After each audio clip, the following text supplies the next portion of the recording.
Matter of course, a history of alcohol, the amber current of civilization. To trace the history of alcohol is to trace the history of humanity itself, our ingenuity, our rituals, our social bonds, and our follies. It is a story woven into the very fabric of civilization, a constant, ambivalent companion on our journey from ancient settlements to modern metropolises.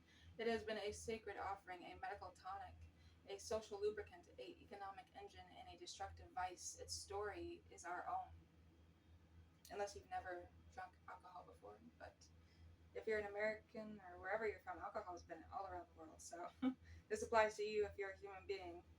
The discovery of alcohol was likely a happy accident of prehistory. Our nomadic ancestors must have stumbled upon the fermented bounty of nature, fruit rotting in the sun, honey diluted by rain, and discovered its euphoric effects. But the true revolution began with the Neolithic Revolution and the advent of agriculture, roughly 12,000 years ago.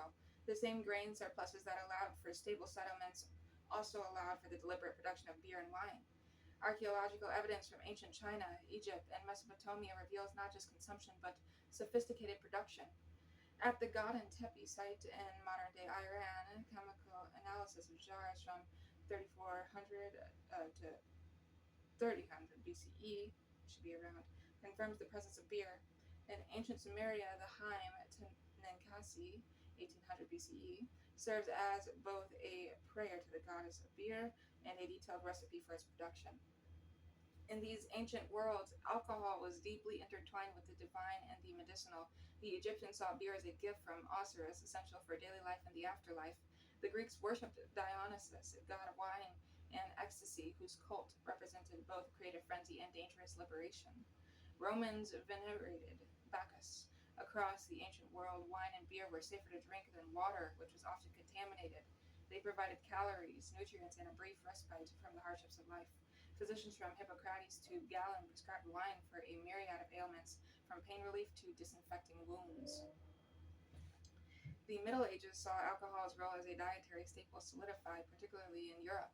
Monasteries became the central hubs of brewing and viticulture, preserving and advancing the arts of beer and wine production. Their beer is often hearty and nutritious, sustained both monks and the communities around them. Meanwhile, the Islamic Golden Age saw the development of advanced distillation techniques by alchemists like Jabir ibn Hayyan.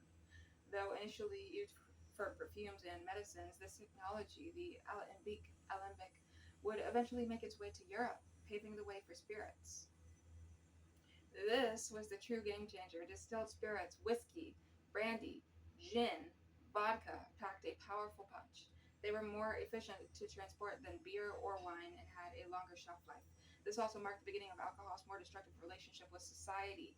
The 18th century gin craze in London, immortalized by William Hogarth's engraving Gin Lane, exposed the devastating social cost of widespread cheap liquor addiction. The age of exploration and empire globalized alcohol. European colonists brought their viticulture to the New World, establishing the wine industries of South America and California. Rum, distilled from molasses, became a currency of the transatlantic slave trade, a brutal triangle linking Caribbean plantations, West African lives, and American markets. Sugar cultivation for rum fueled some of the darkest chapters of human exploitation. The Industrial Revolution rationalized and scaled production. Louis Pasteur's discovery of yeast's role in fermentation in the 19th century transformed brewing from an art into a science, ensuring consistency and safety. The invention of pasteurization and automated bottling lines allowed for mass distribution. This era also spawned a powerful backlash, the temperance movement. Fueled by religious fervor and concerns over public health, domestic violence, and poverty, this crusade culminated in prohibition in the United States from 1920 to 1933. This grand experiment in social engineering largely failed, suppressing legal consumption while empowering organized crime and fueling a culture of speakeasies and bathtub gin. Today, the story of alcohol has come full circle. We live in an era of mass produced global brands, yet there is a powerful parallel movement toward the artisanal. The craft beer and spirits revolution echoes the small scale, localized production of our ancestors, valuing flavor, tradition, and quality over sheer volume.